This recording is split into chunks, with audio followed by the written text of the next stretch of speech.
Ironically, the movie that brought tears to my eyes when I first saw it as a child and made me and change my view of the world was Princess Mononoke.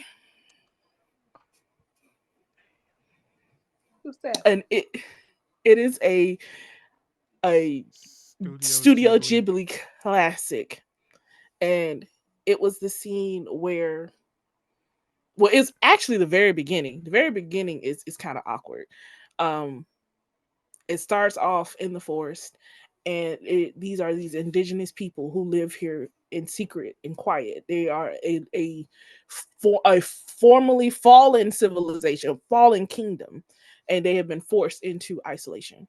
So the watchman sees something awkward and strange and dark moving in the forest, and it turns out to be a demon, and it is attacking their village. And their last descendant prince takes charge to try to save his village. And in the process of trying to save his village, gets cursed. And this is the first 5 minutes of the movie. He gets cursed, and they acknowledge the curse and tell him, "You must cut your hair and leave the village, never return. And from this moment, you are dead to us." What in the Samson story? Listen, this sounds like Attack on Titans, and I don't like it.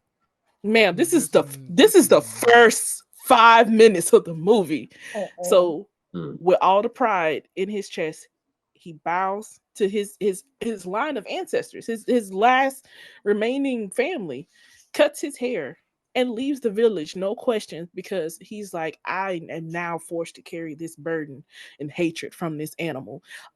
Ironically, who is a boar. Always a boy. A a boar.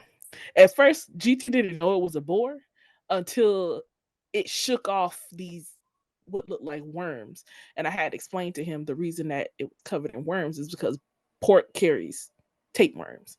So so learning and watching this movie, this is a movie about the decisions that humans make and how they can be cruel to nature, like ruthlessly cruel to nature, and instead of working in harmony with nature, and how one should not have, well, they should not be out of balance. One should not have more than the other, or you will force into constant turmoil and retaliation.